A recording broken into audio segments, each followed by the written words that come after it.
My pleasure to introduce my professor, Mr. Darren Sanefski. He is an associate professor of multiple platform journalism here at the University of Mississippi. He is the associate director of the Magazine Innovation Center, and he's a board member and education director of the Society for News Design, and he'll be our moderator today.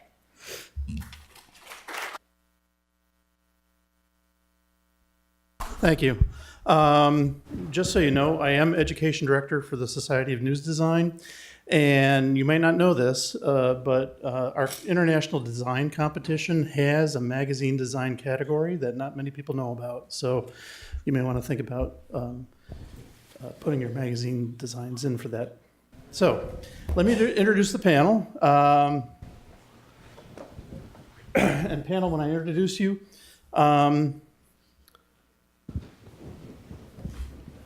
could you tell me why you started the magazine, your particular magazine? So, Donnie, you can start. So tell us your name and your title, and tell us about your magazine. Okay.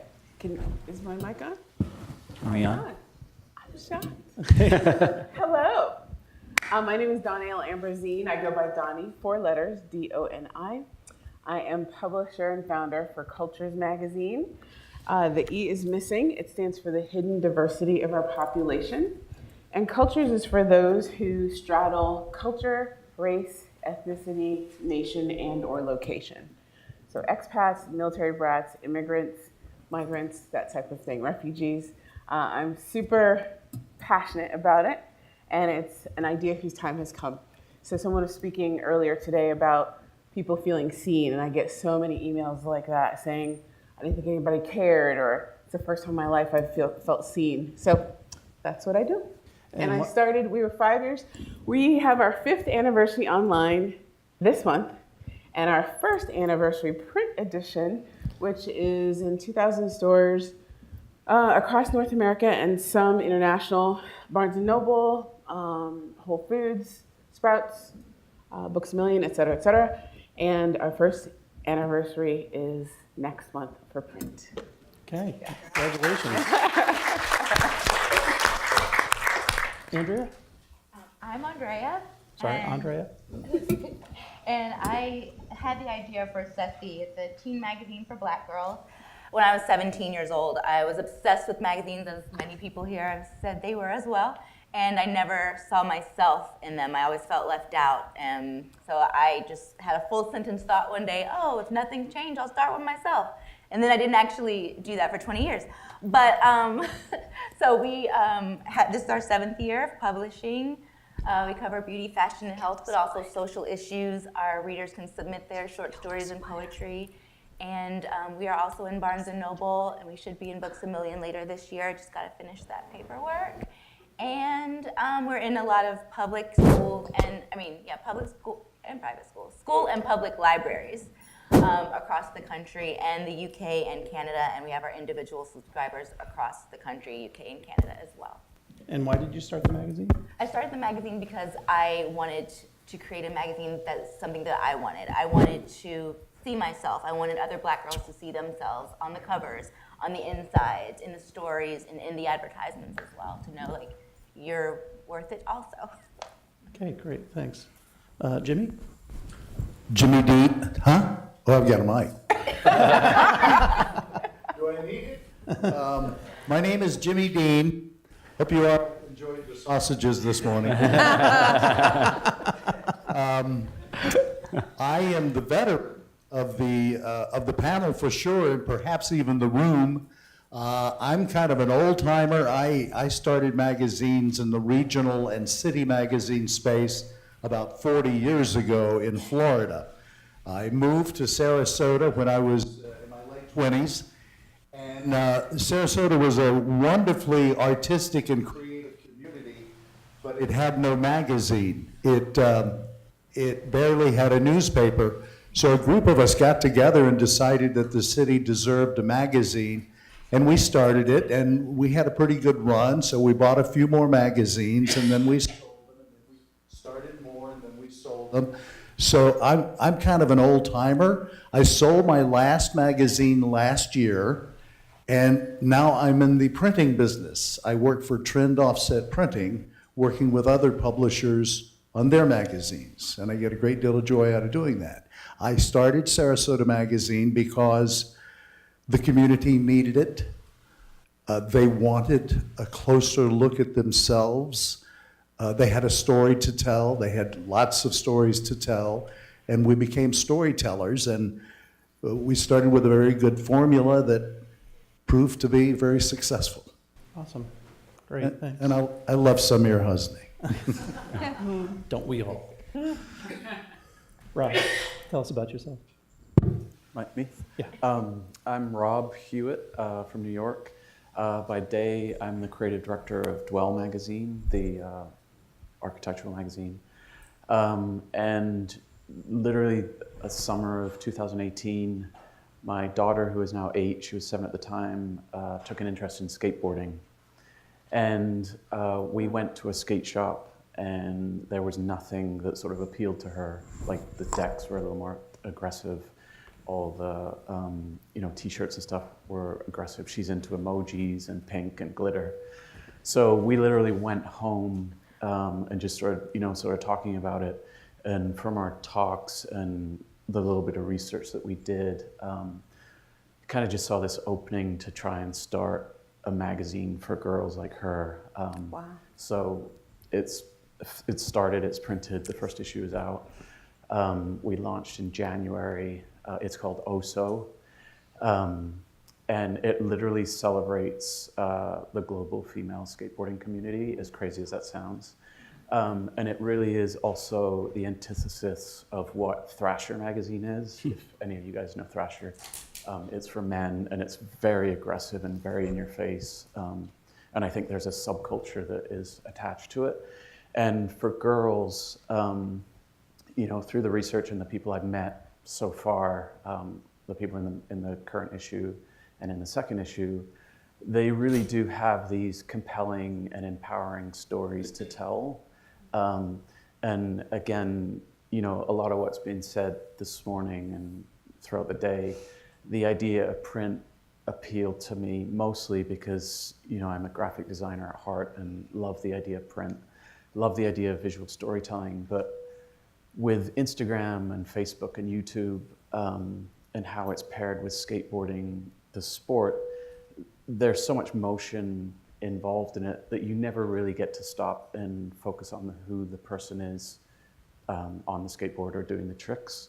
So the real focus of the magazine is, kind of pulling back and focusing on the girls themselves, really getting their stories to the forefront. And it's Jeremy Leslie's here, and he's been an incredible supporter, and Mr. Sanefski has been an incredible supporter. And it's just sort of like in Europe, it's taken off, where we have a distributor for the next issue for North America. So it's just kind of like, this story that is taking off in its own right at the moment. Awesome. Michael, tell us about yours. My name is Michael Kusek. I'm the publisher of soon-to-be-launched magazine called Different Leaf. I was here 2 ACT conferences ago with my first magazine, which was called Take, which was a survey of arts and culture in New England. Why did I start Different Leaf? Take was winding down as a publication. Unfortunately, after lots of hard work to keep it going, it didn't make it. But I had an amazing team. We made Samir's list the year that we came out. My art directors won every award that they entered for the magazine. And it was much loved. And I loved the team that I worked with. I worked with some really, really talented people. And I was trying to find a new project. And I ran into a friend of mine from the arts world on the street of Northampton, Massachusetts, which, if you are unfamiliar with it, is a deep indigo blue progressive, the People's Republic of Western Massachusetts. And my friend is a cannabis cultivator. And he said to me, I really hope Northampton embraces legalization, that we get dispensaries. Part of the Massachusetts law, as I learned in that conversation, is social consumption venues, so cafes a la Amsterdam. And I was like, well, my cannabis consumption wouldn't keep anybody in business, but that's cool. And I went on I went on my way, and I was driving back from my office later that day, and I went, oh my God, a cannabis magazine. And I drove to Barnes & Noble, and I bought every cannabis and hemp and CBD magazine I could get my hands on, and found an opening. And so Different Leaf is the magazine for the more mature cannabis consumer. So for the 45 plus market, for people who are integrating cannabis into their lives because it is now legal, or are coming back to it because their kids are in college. And so my hope is that it becomes a guide for the new legalization, and then ultimately becomes a lifestyle magazine to support education and normalization of cannabis in our culture. Great. Monique, tell us about you and your publications.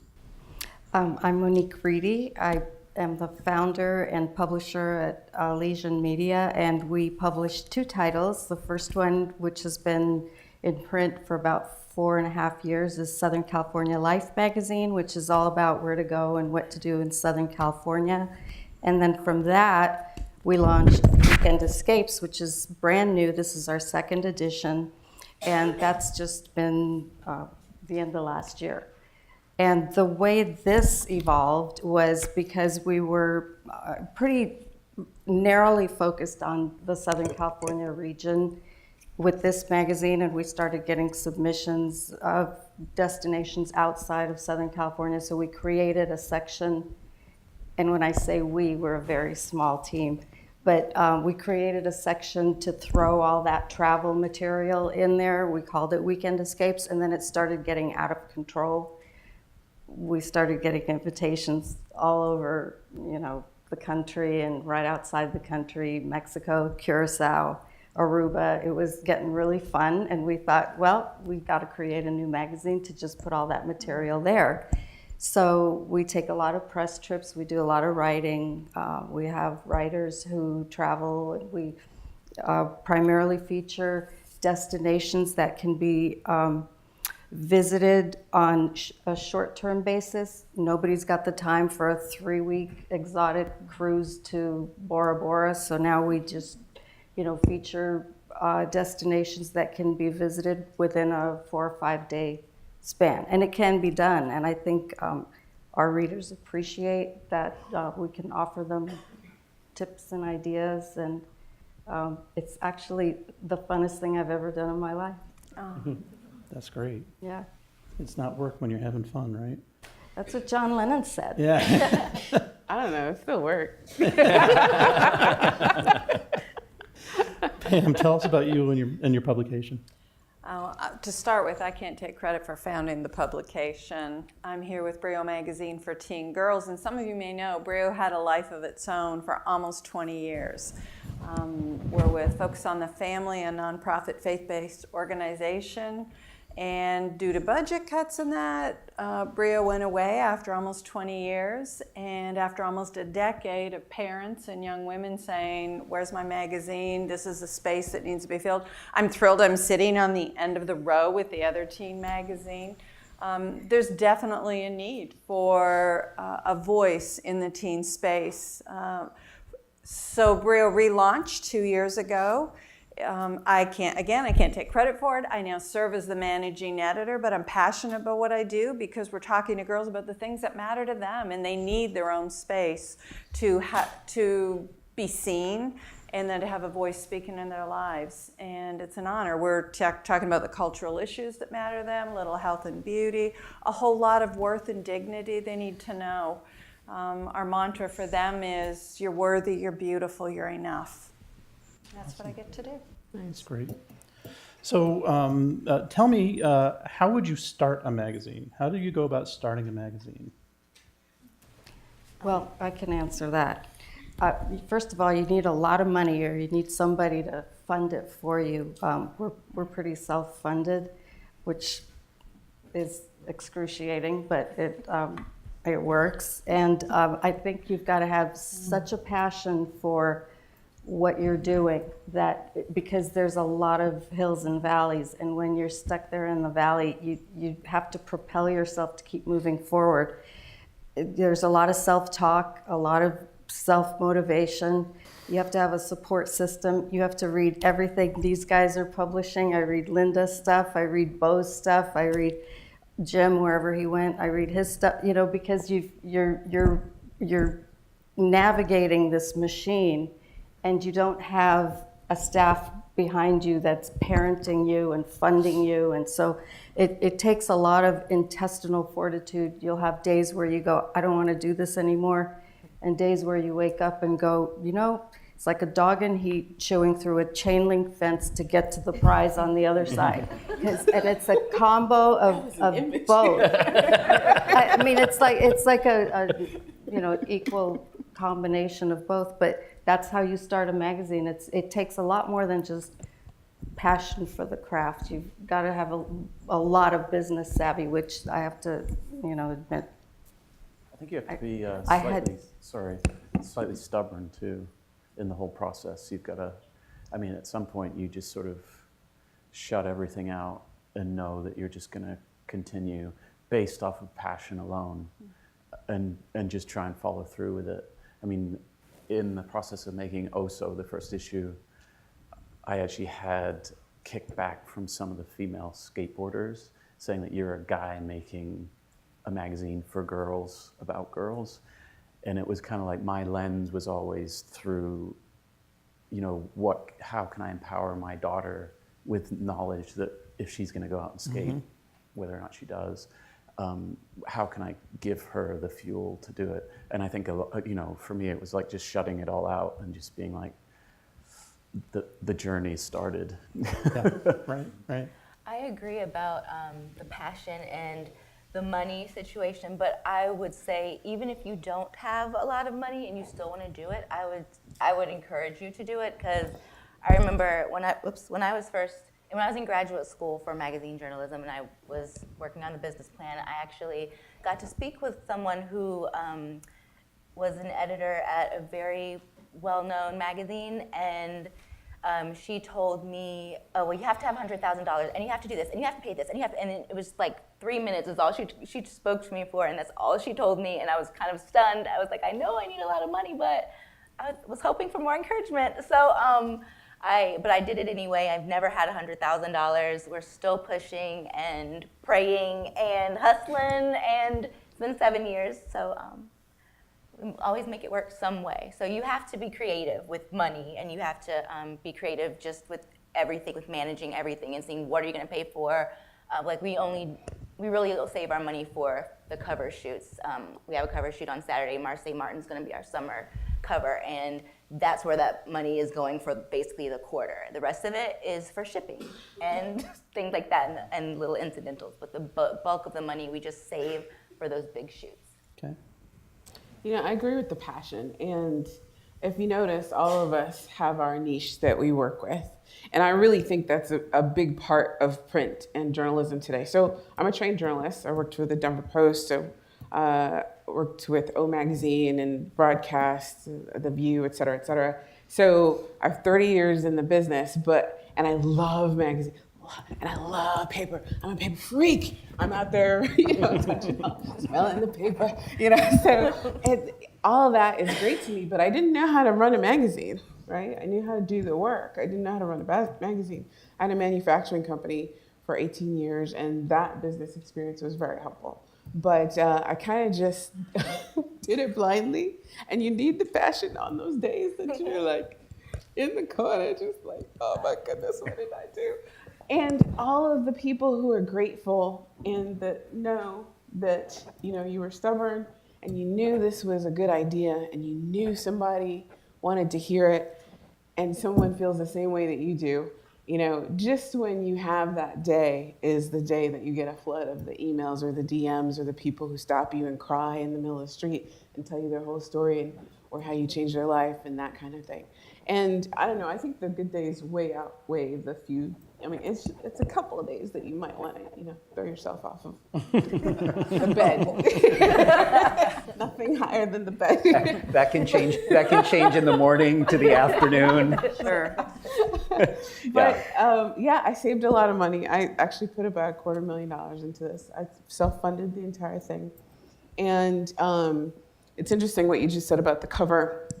I just, for the first time, set up our first cover shoot. So our 1-year issue had the director of Wonder Woman, Patty Jenkins, on it because I got to consult on, I don't know if anyone saw I Am the Night, but we did a big thing with one of the subjects from I Am the Night, her life story. It was a white woman who thought she was black until she was 23 years old.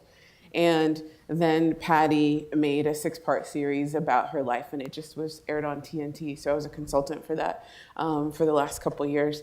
And so anyway, flew to the set of Wonder Woman in London and interviewed Patty for this cover. And so the photographer for Variety did this cover for us.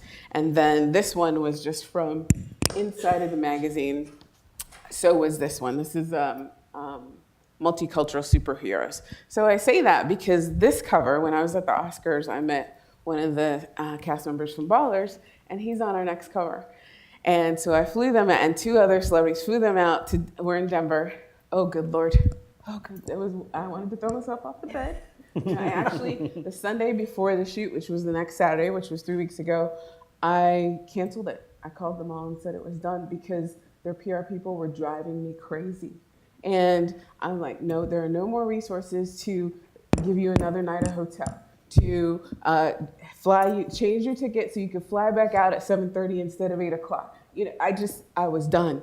And so it was interesting because the amount of stress that causes, we're good at what we do because we're a streamlined system. Everything is run on process and we do it so well. And then when you get too many kinks in that stream, that's when the stress for the person who's in charge, that's where it all comes, right? So to your point about the covers, I thought, well, why were all the other covers so much better, so much easier? And then realized they all came from inside the book. And we have amazing photography. We do one major international destination in every book, one major cover story, and then we try to be, with hidden and visual diversity, we try to touch every point that hits our readers in every book. And so then I thought, you know what? I'm not going to do any more cover shoots. Are you kidding me? No, we're going to take it from in the book. So then this was this week. I mean, this is happening right now. 2 minutes ago, I just got an email from my printer saying I could do 2 covers with no additional cost because I don't want to call this PR person back and say, you know what? We're not going to run that cover. I'm like, she'll be the death of me. So we actually picked a cover, and we had so many now to choose from when we went back into the book, and such great photography and such great stories. So now my team is like, which one are we going to do? So we've gotten 2, and I just decided a couple minutes ago we're going to run both, and it's appropriate because it's our first anniversary, so it makes sense that we had these 2 different covers, right? So, but going forward, none of that. And it was expensive. That's probably the single most expensive thing I've ever spent money on. And I don't want to do it again. I will say, just to that point, when I said about being creative, so most of our money goes to the cover shoots, but I found all of our team in LA on Thumbtack, and they're way cheaper than anyone else would have normally been. And they're still great quality, and I've been working with them for 3 years. So you can just be creative whenever you're trying to be responsible. And I must say, so I hate to say this out loud because it's going to sound really bad. My team is the cheapest part of my expense. Here's why. They all bought into the vision. They're all committed. They're all in this for the long haul. All of our proceeds go to support cross-cultural education, so I actually don't pay my team that much. But we have such a hefty distribution, that's where all the money goes, and the print. And it's worth it because I'll tell you, from going from online to print, our stature rose 1,000%. Literally 1,000%. And I would not do it any differently. We've doubled in our reach from 700,000 to about 1.26 million, and in just the last 6 months. So yes, agreed. And someone else said it too. You have to be very creative with money. So super creative. and there are certain expenses that you can't work around. Well, I was just going to add to that and say I think what you're saying about numbers in print and everything too, we're all testaments to that there's still a desire and a need for this tangible print product. When Brio was going to be relaunched, the goal was let's do a business case for print only. We're not going to do digital, and let's hope to get 11,000 paid subscriptions in the first year. By the end of that first year, we had almost 70,000 paid subscriptions. There was a felt need. And so this magazine has been evolving over the 2 years that we've been out there. I'm going to show you when it first launched, it came out looking like the magazine from the 90s or early 2000s when it was shut down. Okay, probably a good move because moms recognized it and all of that. But this magazine needed to be dragged into 2019 so that teen girls wanted to carry it in their backpack. One of the first things we did was we changed paper, we softened our art, all of that. This was our 1-year anniversary mag, okay? 40 pages, softer look. But we felt like we could do better. Girls were saying, I love it. Like my inbox is full of stuff. I love it. I love that it comes to me. I love that I can touch it. I can feel it. It's mine. I love it. Okay, so they proved people are out there wanting print. Okay, this was our second year. We've increased from 40 to 76 pages, and we decided, you know what? When this magazine ran for 20 years, it had celebrities on the cover, because you couldn't find out anything else about them. There wasn't an internet in the beginning, okay? You can Google any of this stuff now. So as we've continued to clarify our message and who we are, one of the things that was important to us was if we're gonna tell girls you're enough, you're beautiful, you're worthy, we're not gonna put more than enough people on the cover. We want you to know this magazine's for you. So we've increased from 40 to 76 pages. We've included a lot more interactive stuff. There was conversation this morning about 58% of their, whoever spoke said, the goal was 58% are gonna retain their magazines. We're banking on way higher than that. History proved Brio readers before saved their mags. They're gonna save them now because we've included spaces for them to journal and doodle and process, and a lot of our articles that we're touching on deeper topics, we're giving them space to write and to draw and to gather famous quotes or whatever they want and make it their own. And the girls are loving it. And so I wanted to piggyback on that and say, there's definitely a desire for print, and we're thrilled with what we're seeing in the market. Okay. So you need large circulation to get ad sales, but you need ad dollars to get a bigger circulation. And so how do you deal with that chicken or the egg scenario? I'm going very small. So Massachusetts is the first state east of Mississippi to legalize. And most of the cannabis media most of the new cannabis media is coming from the West Coast. So there is, in my conversations with people in the industry in Massachusetts, there's a real desire for an East Coast perspective on and a local journalists covering a local industry. So I'm just covering Massachusetts to start. So my initial circulation is going to be somewhere between 5,000 and 7,500. I have a built-in circulation network in the dispensaries in the state. I have probably about 70% of them have agreed to sell the magazine. And then I'm going to be doing independent bookstores and natural food locations. So I'm self-distributing it, and I'm using Massachusetts because it's such a low circulation number. I can charge a low introductory advertising rate because it's not a big circulation. But if, like other political issues, if it holds true, usually when one New England state does something, the other 5 follow suit very quickly.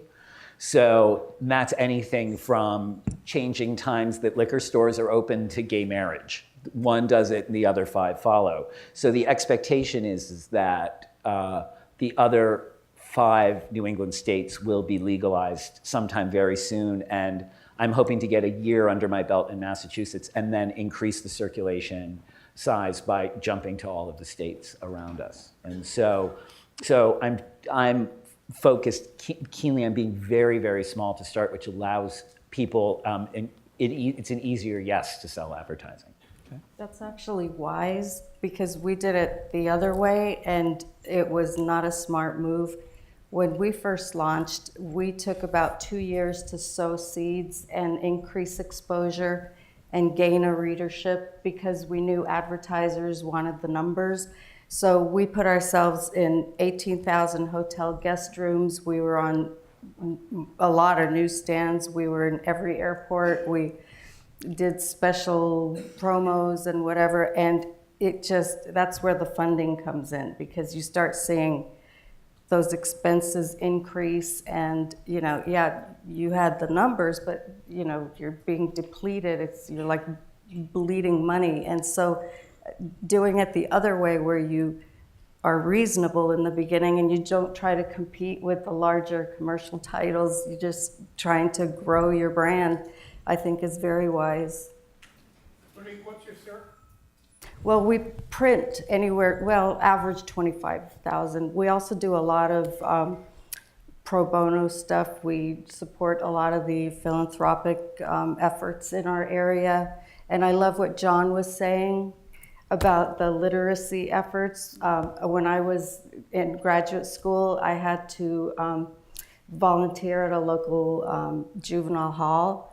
And those kids learned to read. There were boys, teenage boys, who could not read, and they are given magazines to teach them how to read, and because they associate the pictures with the words, and it was very rewarding. And if any of you are publishing out there and you want to put some of those juvenile halls on your comp list for your local community, it would be a very smart thing to do because they can certainly use them.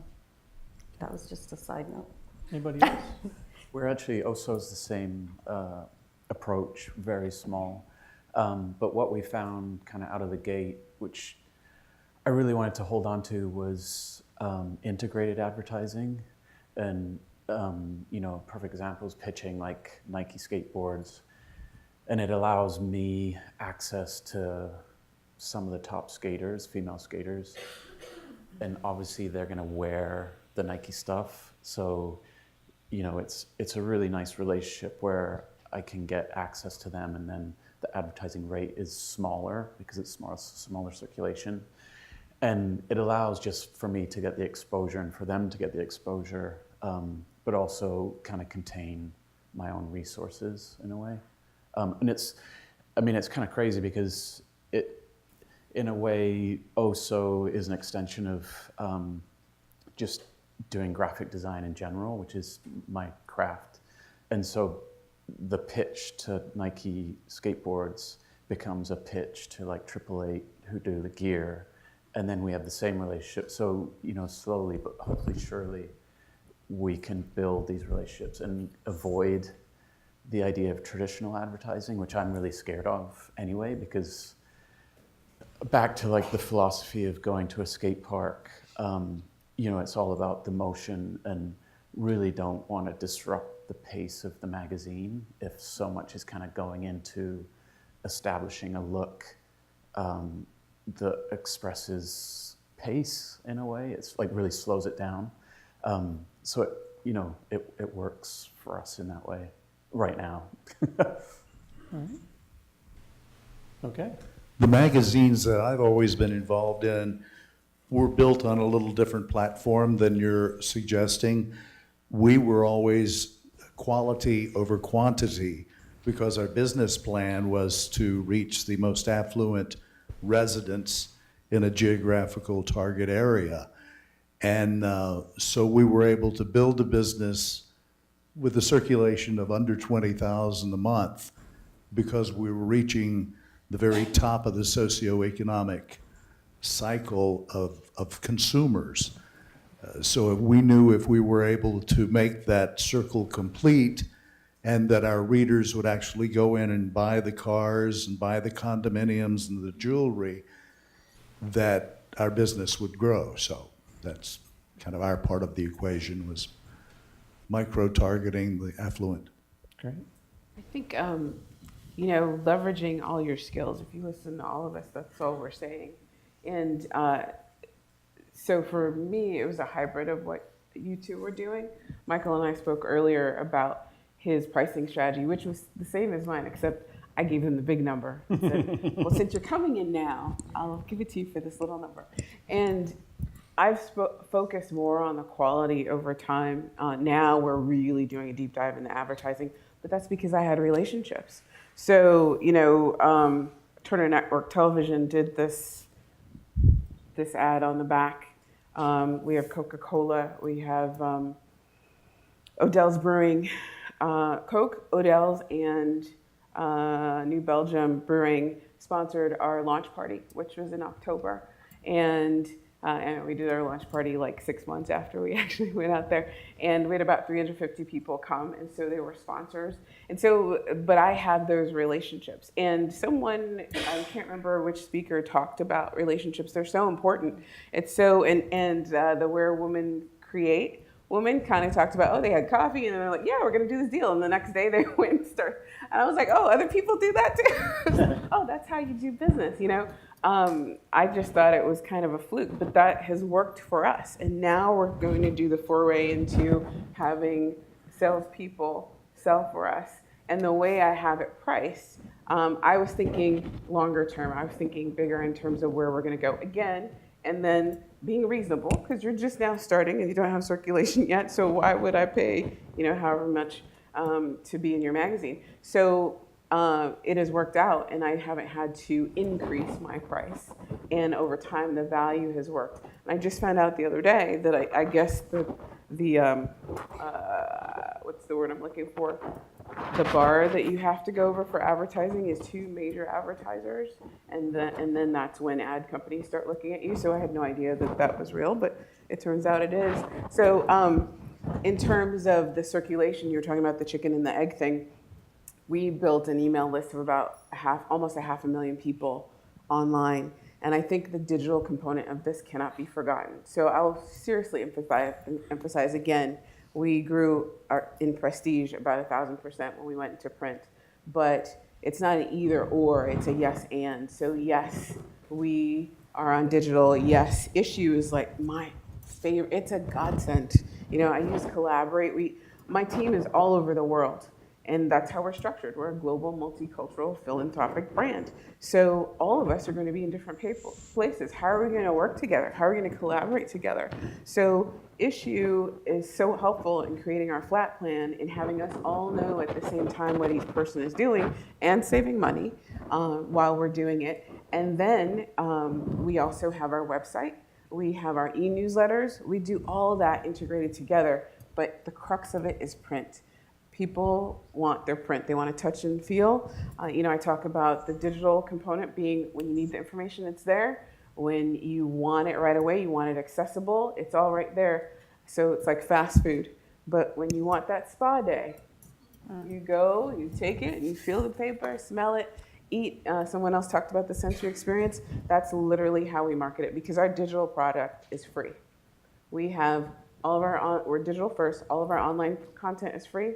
Our Issue, which Issue, actually, thank you very much, gave us the idea when was the Generator Summit? December? Was it? Oh, yeah, I guess it was only December. Wow, it seems so long ago. Dog years in this business, people, dog years. So in December, they gave us the idea of not charging for our digital, and that has been crucial also, because that drives people to the print product, because they want the experience of feeling it and having that spa day and really absorbing the information. For us, advertising has been the hardest part of being an independent and smaller magazine.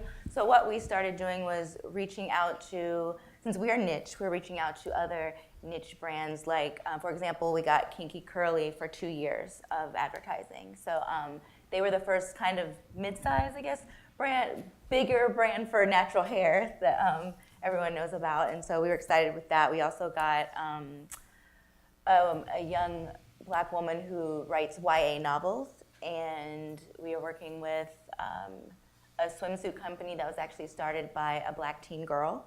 So we try to really work with people. We'd also feature, like very aligned with us. They started their businesses for the similar reasons that we started the magazine. So that has been more helpful. And now, since I've been trying to do everything, I know that a lot of us have like 50 jobs. So I've been trying to sell ad space and edit and publish and like speak and everything. So it gets overwhelming. So I've just also hired a marketing person who's going to help me with that, as well as help me with just general marketing of the magazine. So that's where we're going from there. All right. So how can the magazine expand their audience while still staying true to their editorial vision? We're focusing on events, both pre-launch and to build a community around the magazine.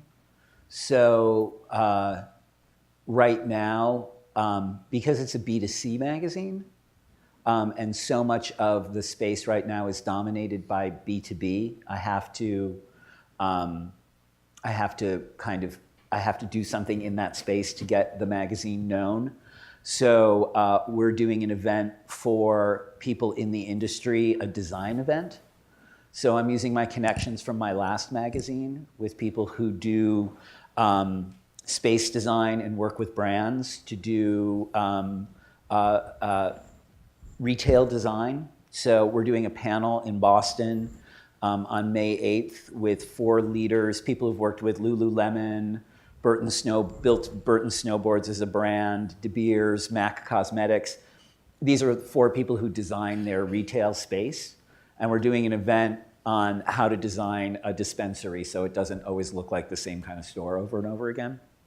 So we're doing B2B to build knowledge of the magazine among C-suite executives. So when we go in to sell advertising, they will have heard about us. And then on the consumer end, we're doing a series of infused dinners. So these are 9-course dinners that are THC infused with a Michelin star chef. And so So you never get the munchies? yeah, it's a self-fulfilling thing. He's also starting a line of gourmet infused ice cream, so keep your eye out for that. So we're doing events to build that audience, and I also expect that in these events, then you can kind of hone your editorial a little bit more. When things are up and running, I actually want to do, I have a friend who works for Pop-Up Magazine in San Francisco, and I want to do Different Leaf Live, basically, as an event, because cannabis is a social product. And so the idea of gathering your readers together for a night of film and music and presentations and conversation fits into our brand as a magazine, but also just fits into how the product is used. I'll look for my invitation. I'll be happy. I'll let you know. It sounds like fun. Well, I think that knowing your vision and knowing your brand and staying true to that is so vital when you're an independent publication, because you'll get a lot of pitches from other brands that want to collaborate, and if it's not a good fit, you have to be a big enough girl to say, or boy, to say that just doesn't line up with our vision. And so, we become known for who you truly are, and that you don't sway. Like, our magazines are often mistaken for regionals, but we're not. We're travel magazines. One is travel inside Southern California, the other is travel outside of Southern California. So we don't run stories about finance or politics, or we're just a happy little publication about where to rest and where to rejuvenate and where to have fun. Okay. And I think that's important. We were talking before we came up about even doing magazines for teen girls. You're going to get moms or readers, I'm 11, can I please read your magazine? Well, if you feel like you're an 11-year-old, it's ready for a 14-year-old magazine, that's fine. On the other side of it, I'm getting letters from girls that are like 18, I'm a senior, I'm graduating, I'm going away to college, can you please tell me how to get along with my dorm roommate? it's important to stay focused on who's your audience and not to get sucked into, because there's felt need. There's always going to be someone who has a great story or a pitch or whatever. And so when we were talking about the teen girl thing, it's important to stay focused on, okay, so if my audience is predominantly 13 to 16-year-olds, what are the issues? And there's going to be outliers. There's going to be 11-year-olds it'll be relevant to, and there'll be 17-year-olds it's relevant to. But it's about keeping your eye on the audience, because then you're making the best product you can that's specific to that audience, as opposed to trying to be all things to all people.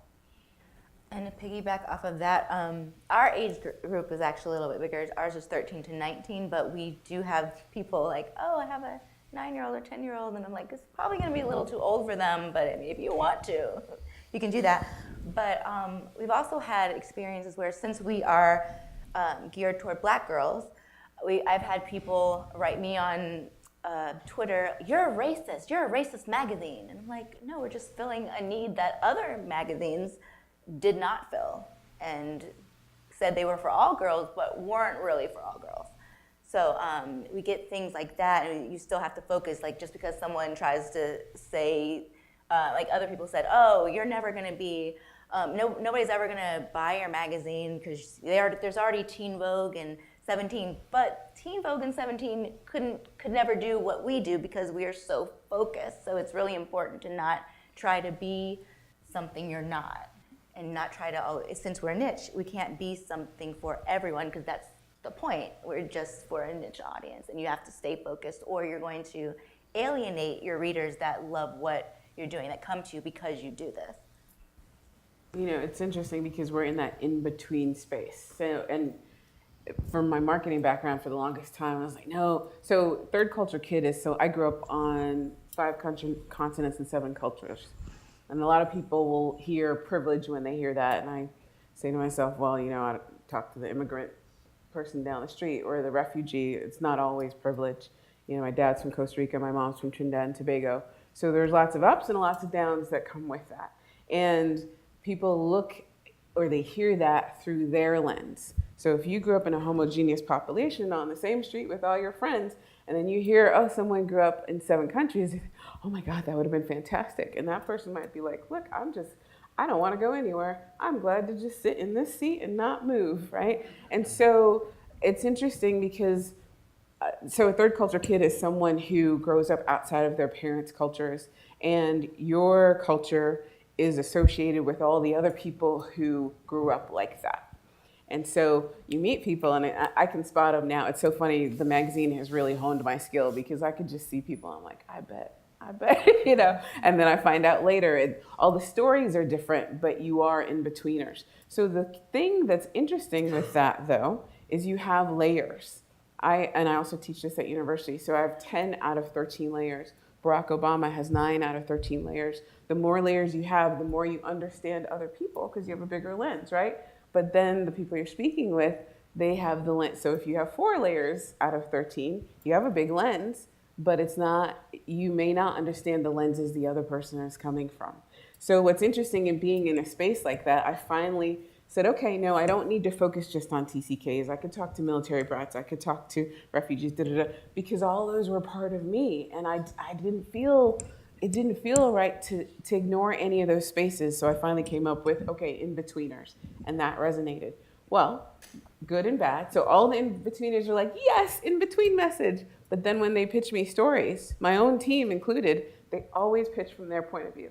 So if someone is biracial, every story they pitch is a biracial story. If someone is a military brat, every story they pitch is a military brat story, refugee, et cetera, et cetera. So to stay authentic, it's incumbent upon me to remember and to remind my staff that, okay, it's about everybody. Not every cover can be a Black person. Not every cover can be cultural. You know, some people didn't like, we had Patty's family on the cover because she has hidden diversity, right? She grew up in 5 countries. The story that we wrote talks about how that informs her movie making and why her movie making touches so many people. It's because she has all these perspectives. And again, she has that keen eye. She could see the message right away. That's it. That's what's going to resonate with everybody. And it's a thread that goes through everything.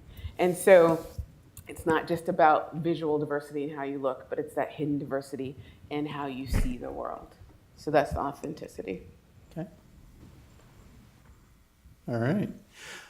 So when I found out I was moderating this session, I'm the art director for New York Horse Magazine, and so I asked my publisher if she had any questions for you guys. So this is Janice Barth's question. Industry analyst David Hepworth recently said about magazines: once you let paper go, you're just another website. You're just one more space of junk floating around out there. Do you agree or disagree with that statement, and why? Agree, emphatically. I think if you're not relevant, you're just a waste anyway, but that's why it's so important to be relevant to your reader and to not sway from your focus. And wonder why she said that. I'm not sure. I don't know who David Hepworth is. Oh, it's a he? Yes. She gave me the quote. Yeah. She gave me the question. That's Oh, her I see. question. Anybody else? Sorry. Sorry, no, go ahead, go ahead. I kind of subscribe to the idea that we need to slow down a bit, you know? And I tried to say this earlier. Part of OSO's philosophy is that there's so much speed in the sport of skateboarding, and so much of it is documented by video. It's on Instagram, and I subscribe to Instagram. I think it's a great platform, YouTube as well. But you can see the tricks, and you can see what they go through and take the slams and all of that, but you don't really get into the mind of the athlete, if they want to be called athletes.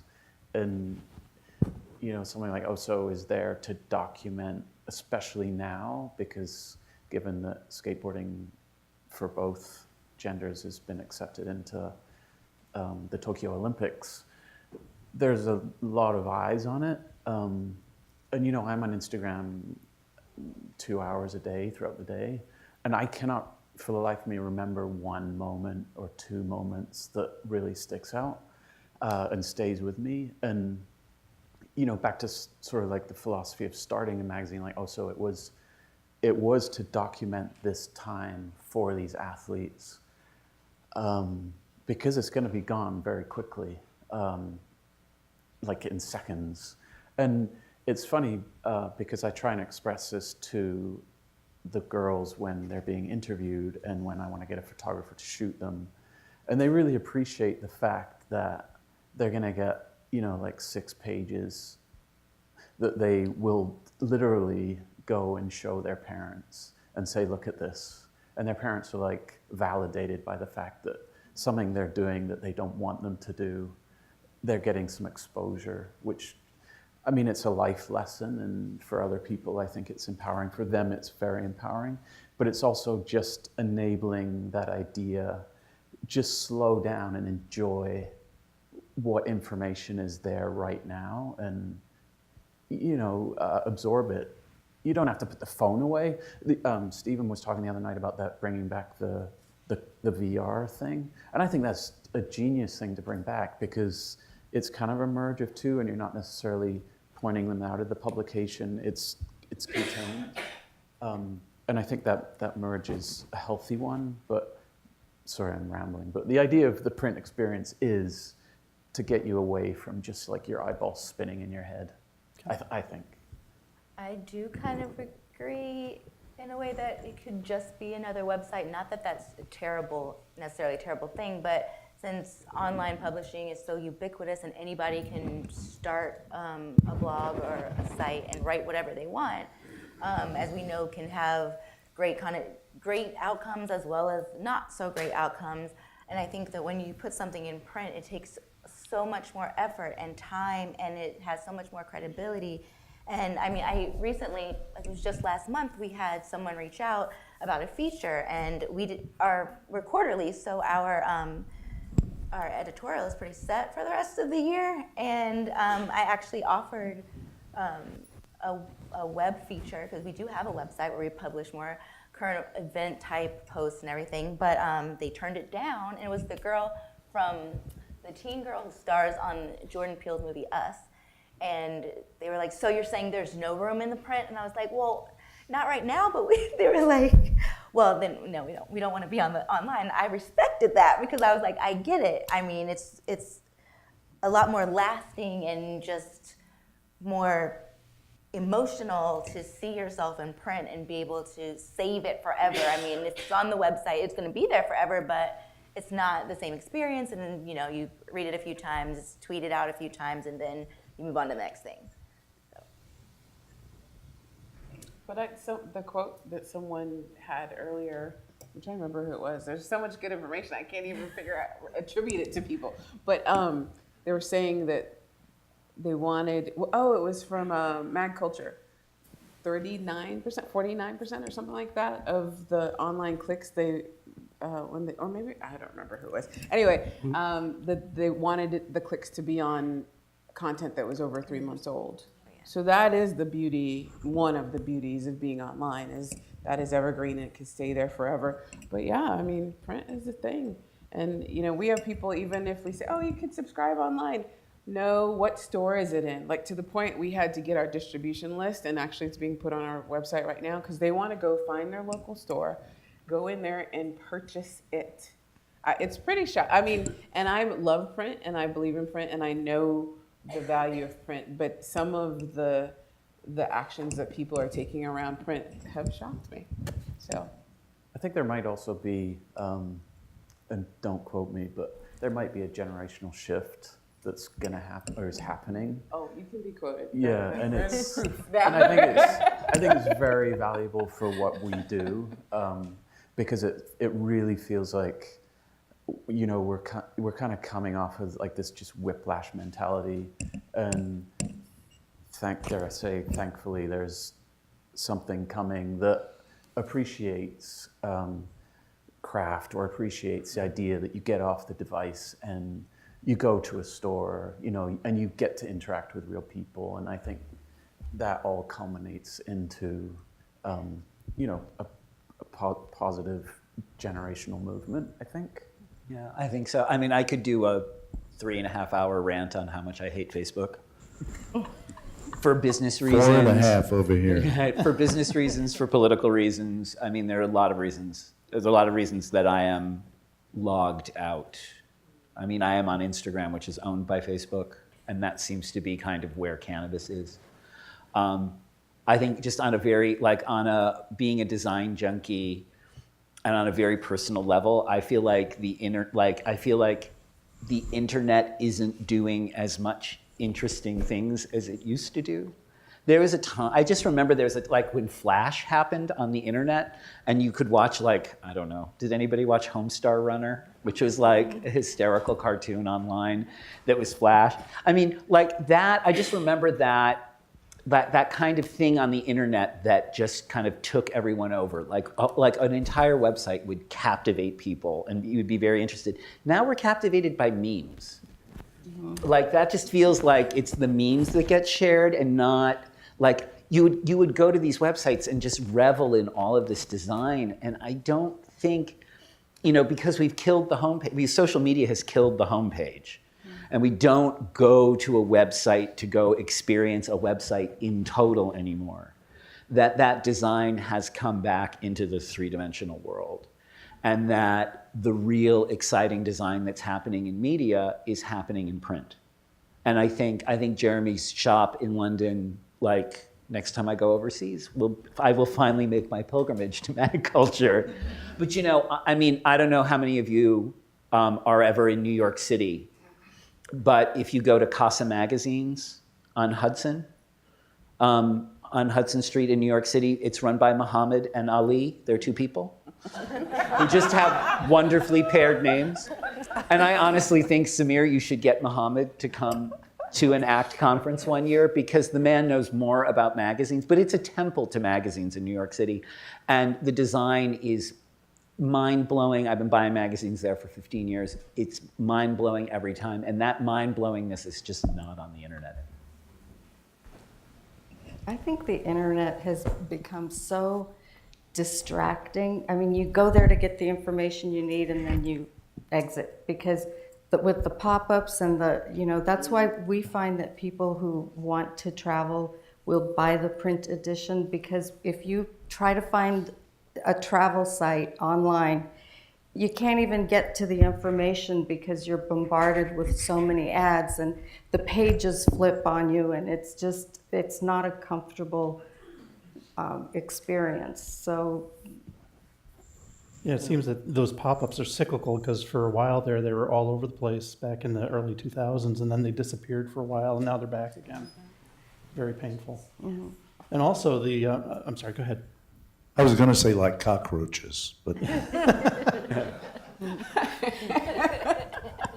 And also the website design going mobile first it has become very templated, and the design is so much freer in print than it is in mobile. I mean, I think what Joe is doing with Issue is exciting, is exciting and is different because it's trying. I think it's exciting to see where that is starting to bridge.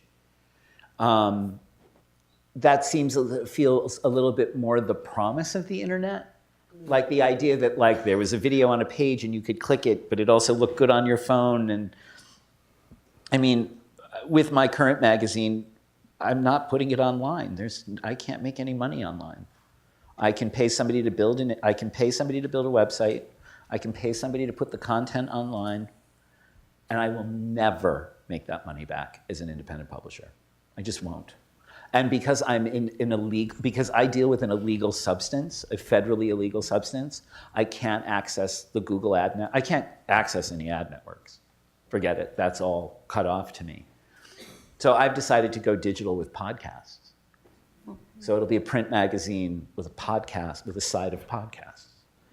But because otherwise, I mean, that's when people are like, what are you doing digital? I'm like, podcast. Because at least that feels like a level playing field where a small independent publisher can play with bigger content providers and still have a shot. And there's also just not a lot of really great weed podcasts.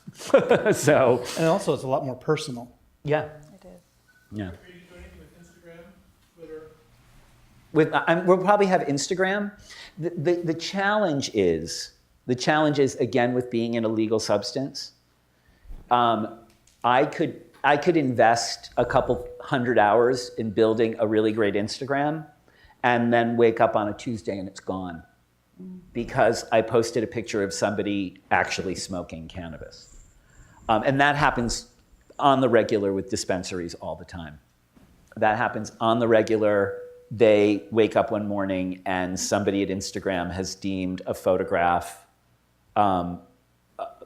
illegal on the platform, and their 40,000 followers are gone. And so it's all about an investment of time. Like, is it worth it to do that? And it might go away. Now, this will eventually be federally legal, and all of that will change. But as for now, it's just for what I'm dealing with, the topic that I'm dealing with in my magazine, it makes sense to go old school. Well, and what you say brings up a really good point. So when I talk about integration, email is still one of the best digital ways to touch people. And Joe and I were talking about using Issue and Issue stories that are made for, social and Instagram, et cetera, using that same platform in an email format, because you just pointed out the elephant in the social room. You can build all these big networks. None of them belong to you. Anyone can change the algorithm, can change the platform, because somebody can buy it and shut you down tomorrow. So all this time, all this effort, we even saw it with the YouTube influencers who were making all this money, and then literally the next day they're making pennies and trying to figure out how to feed their families. So the thing with email is, once you get that email and you make a promise to your people, that is yours. As long as you are smart and you save it in multiple ways, you can continue to hopefully build community and build an experience, which is what you're talking about with your podcast, with your events, with the magazine. It's really about an experience. A print product is about an experience as well. And so for us, we haven't done any ads. I wasted $2,000 on someone doing social media for us and very quickly cut it off, because I'm like, you know what, this doesn't work for us. And so social, we have about 10,000 in terms of following on our social platforms. but we don't pay attention to that. You know, like I said, our email list is massive, and we can talk to them as much as we want, and we can see what they like by looking at the stats, and we promise them things, and we'll get that back. So that's the data that we look at to make sure we're delivering on our promises. Our mission is to create community and to create human connection. So we do that through a digital format sometimes, and we do that through our print format. But also, it's interesting what you were saying earlier about taking the celebs off, which is kind of where I'm going with the covers. Like, okay, so we've had 2 sets of celebrities after this next issue. I don't know that I ever want to do that again. But now that I've made the decision that we're going to split this first anniversary cover, it's going to be a good A/B test to see, okay, what works better. Because I've had some people, again, authenticity and knowing who's giving you feedback. My friend who's all a Twitter and like shiny baubles about celebrities, she's like, who are these people? Like, she doesn't see anything else other than she doesn't know these people on the second cover that we're going to do. But everyone else sees lots of color, lots of diversity, a good message. And then here's the cover with someone that people may recognize. So it's going to be really interesting to see which markets those different covers sell better. But either way, I'm probably still going to go with the real people going forward. And a rich cover, rich photography, good design, all of those things, they all come together to create an experience. And that's what we're all talking about. It's all about engagement, even on social. It's all about engagement. It's really not about the numbers. You guys look and see. You'll see someone with millions of followers. And they put up a post and they get 100 likes. Wait a second, what? Like, is nobody looking at your stuff? They're not engaging their people.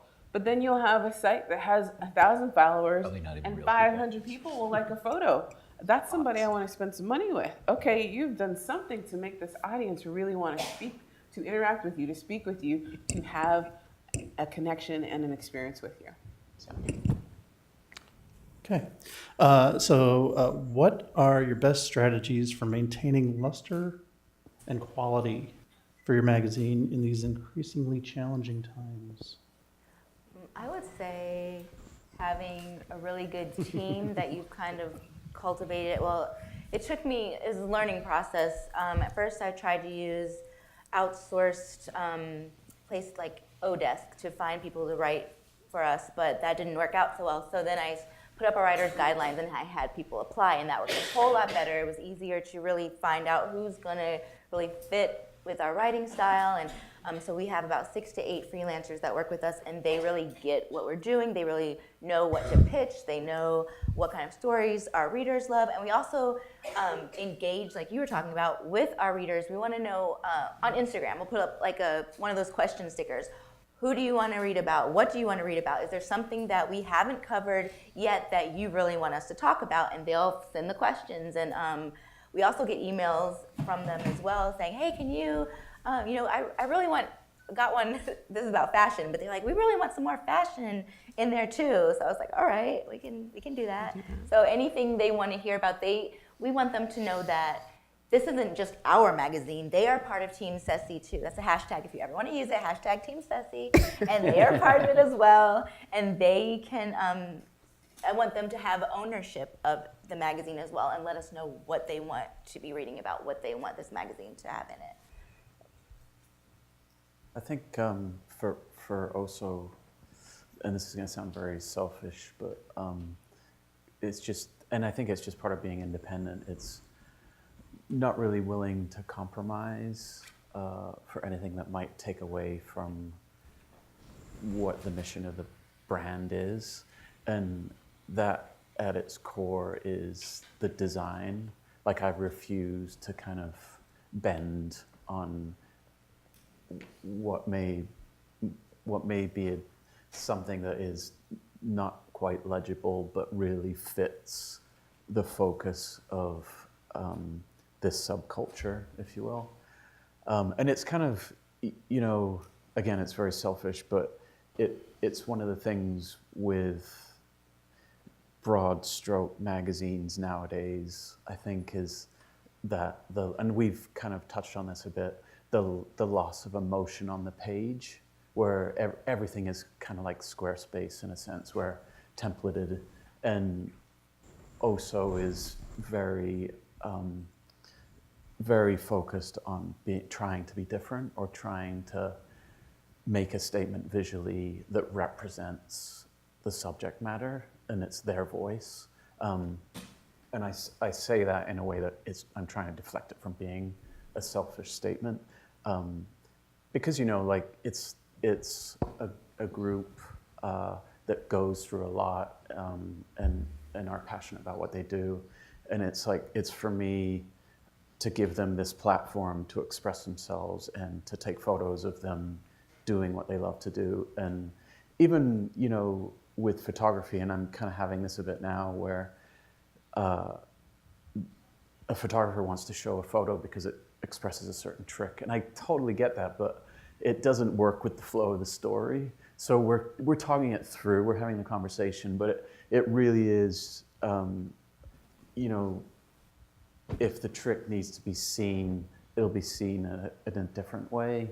And it's just about talking through, I think, like, what is the real visual mission and what is the statement that it's saying. And I think that's also the tone of the interview as well. There's very, very little editing that goes into the interviews. Like, if they say it and they're comfortable saying it, it's going to go in print, essentially. And it's just down to, this is their platform, essentially. Okay, I'm going to trademark this question before Dr. Husney does. What keeps you up at night? Nothing, because I'm damn tired. No, I mean, to your point, though, I mean, to me, it's a lot of fun. This is a blast. If you're doing something that you're passionate about, there are hard times, but dang, is it a lot of fun. Can I tell you how many people are like, I wish I had your life? Like, I get told that all the time. But I've built everything I ever wanted to do in my life into this magazine. I wanted to go to the Oscars. I want to go to Cannes, what's today? I'll be there in a couple weeks, you know, to Wimbledon and to travel to, I mean, I travel a lot anyway. That's part of who I am because of how I grew up. But then to have an excuse and somebody else pay for it, right? You know, it's people say, how do you do that? I'm like, you just figure out what do you want from your life and you figure out how to do it. It's what you said about resources and being creative with what you have.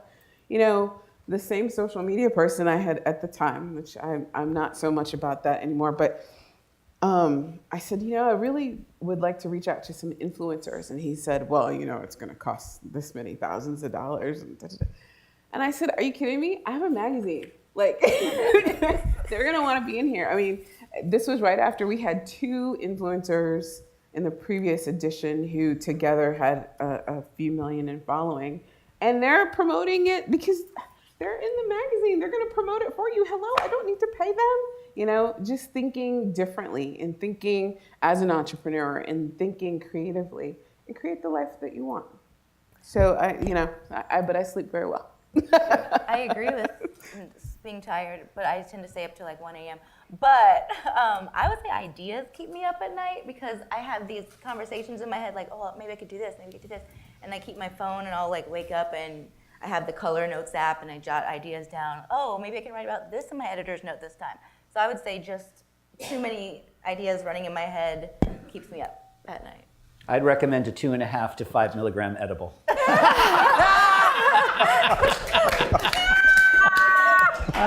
Works like a charm every time. My brother Sleep like a baby. My brother has actually suggested that. What a great panel. Yeah, that's a great statement to end on. Thank you guys very much. This has been a wonderful panel. Thank you.